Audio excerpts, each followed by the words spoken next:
Focus. Click the links to the alternative video platforms or to support channel, join the Discord, or get on Gab. So, eyes wide squid. How many times do I get to say lizard people and reptilian overlords before I get a warning from YouTube? In the old days, YouTube used to be all flat earth, werewolf, moon landing type of stuff, if you know what I'm saying. But over the years, they have been going very mainstream. Nowadays, that stuff is on Odysee and Chute, and YouTube is now like instruction manuals on how to bedazzle your cat while she tries to murder you. And I'm not sure what you call it when we're in a situation where everyone is getting to the same page but pretending not to know that we all know what we all know, but both sides are teasing each other about it. But apropos of nothing, looking up Isaac Cappy videos today on YouTube shows that 90% of the old videos have disappeared. Removed for wrongthink, I guess. I don't know what he said that was so wacky. He seemed like a pretty common sense type of guy. It's odd that they had to delete his videos. The truth doesn't fear investigation. If you have to hide things, there may be a problem with the narrative. Anyway, squid wide shut. First of all, as I occasionally go into on BitChute and Odysee, a lot of these conspiracy theories are not some far out flat earth type of thing. Sorry, flat earthers. There are conspiracies in criminal and civil life every day. The word origin means with plus aspirate, or to breathe together. Gaslighting is when you raise an issue and they deflect to just calling it a conspiracy theory, as if the idea of people conspiring is so impossible a concept to grasp. Any two people plotting is a conspiracy. In law, you can even hold a woman liable for rape if she conspires with a man who actually commits the bad act. The Earth being on the back of 4 elephants standing on a turtle, that's a pretty far out conspiracy. But if someone told you that the left-wing DNC, Hollywood, and liberal elite scumbags flew to an island to drink, drug, and bang kids, that might sound a little bit far out if you're not paying attention, I guess. But then it actually happened. And all of a sudden, it seems remarkably plausible. And then you start noticing the connections between Epstein, Weinstein, Giselle Maxwell, Maria Abramovic, Alan Dershowitz, even the Hollywood celebrities doing their pseudo-edgy spirit-cooking cocaine orgy nonsense. Here's the thing that I think was good about Eyes Wide Shut, or at least the cut that we saw. It started to go down the rabbit hole, and it stopped. Or it gave the viewer a psychological out, if you know what I'm saying. The movie said, yes, we do these fancy dress parties and have snacks, wine, and drugs. And yeah, some of us will have sex with call girls or maybe Hollywood starlets who may or may not exactly be consenting. But the whole thing about sacrificing them to Moloch is just part of the window dressing to give it a little bit of spice. It's all a show. Go to a fancy dress party, enjoy the freakiness of it, maybe have sex in a ritual, or maybe just drink, smoke, and enjoy the show. But ultimately, it's just a show. The girls are prostitutes. They go home safe at the end of the night. It's mostly pageantry. And in 99, when they were filming this, it was before cell phones had 1080 cameras on them and low light capabilities. Now, that was the Hollywood 30,000-foot approach. The closer you look, and, you know, you think back to the Rothschilds parties in the 70s, early 70s, the technology just wasn't out there. Like, if you were at a castle having a party in 1972, it was as private could be. You could do just about anything, and if everyone kept their mouth shut, it's like, yeah, well, any kind of sick, you know, and it's like any kind of debauchery you want to get up to. Back in the 70s, it would have been private. Anyway, so the closer you look, you see a fractal landscape of evil.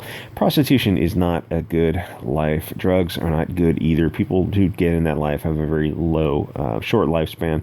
But still, to most people, it's kind of an acceptable level of degeneracy. And then a step darker is Weinstein, where the starlets weren't consenting exactly, but still, they were adults. They didn't have to work in his films or even in Hollywood in general, but it's like it's going down the slope to being more non-consensual and more slimy. But then you get a step deeper with Epstein and the actual girls who were underage, who legally cannot consent. These Epstein, Maxwell, Abramovic types treat girls that are not of their tribe as objects. They don't view them as fully human. Whatever happens to these girls doesn't matter to them. They're cattle to be slaughtered and eaten. If one of them was causing problems, do you think that the Epstein types wouldn't hesitate just to get rid of them, solve those problems? Here is something to think about. Someone gave the order to put Epstein and Weinstein in jail, or at least didn't stand in the way of the prosecution. Who gave those orders, and who ordered that Epstein be deleted in jail?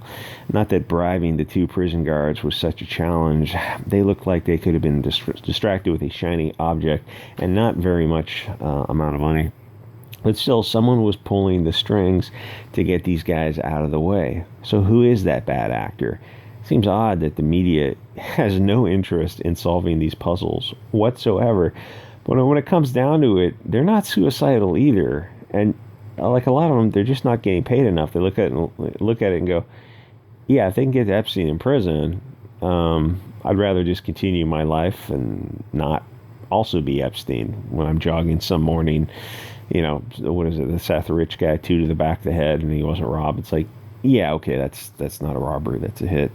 If someone is watching the mainstream media and they think that they're ever going to get a real story, that ship has sailed like 40 years ago. You see MSN cover a story about a company, then you find out that the company sponsors the media. It makes you realize that they're not trying to hide it anymore, or they're hiding in plain sight. Now, that isn't to say that they're actually spirit cooking. I think the majority of these people are on the surface level stuff.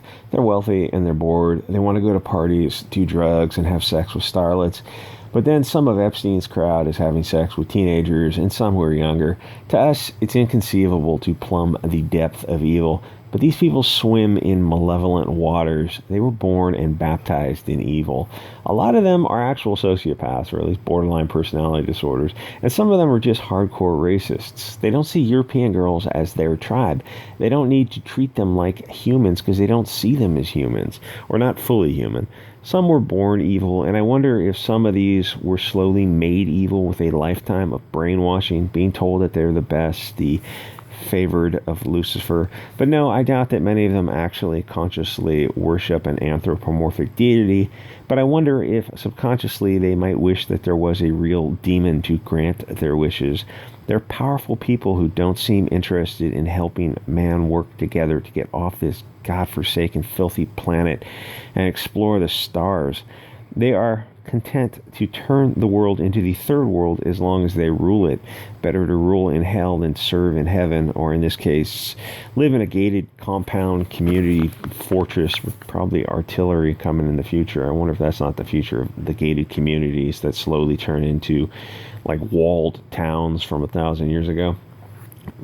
Honestly, probably. Yeah, that probably is the future of gated communities. So these parasites seem terrified of working together for real progress, because then people will notice how horrible they are. So they always go from crisis to crisis. They just can't stop being horrible people. At this point, it's in every cell of their body. Like I said, if you're a Rothschilds or a Soros, then you know that your lineage will be around for a while, unless something radical happens. But here is a little horror thought for Halloween to get you in the mood. What if you have an ancient family book of blood rituals that was passed down? It was the family religion, sort of a satanic religion book, ritual book of demonology, where you had to do these horrific rituals to exploit girls and women, and the demons would reward you with a family continuing fortune. Like for Soros and Rothschilds, to continue to be so wealthy, they need to fund the very evil projects that they actually do fund. Literally genociding European people with demographic, I'll say, substitution for the algorithm, the bad acts that they do to the European people. Or maybe they actually do sacrifice babies in Moloch blood rituals, literally spirit cooking cannibalism, or at least figuratively in funding the people who are pushing abortion to be later and later term abortions.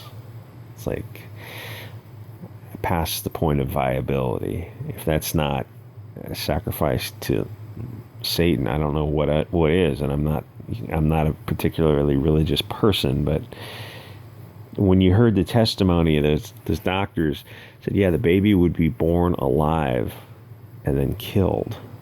It's like they said this with a straight face, and nobody did anything. It's a society that's headed towards either this long, slow decay, or hopefully we'll wake up and go, oh yeah, we can't. We're gonna have to. This has got to change. There's got to be a return to affirming life. I'll leave it at that. Anyway, like, comment, subscribe, support the channel if you can on Odysee, crypto, whatever, or coffee. What a cutie Nicole Kidman was. Sorry to crop out her face. Rockin' body, good actor. She was in that Philip Pullman book that was turned into a movie about the dust. I forget what it was called, The Golden Compass. Anyway, I will see you guys all next episode.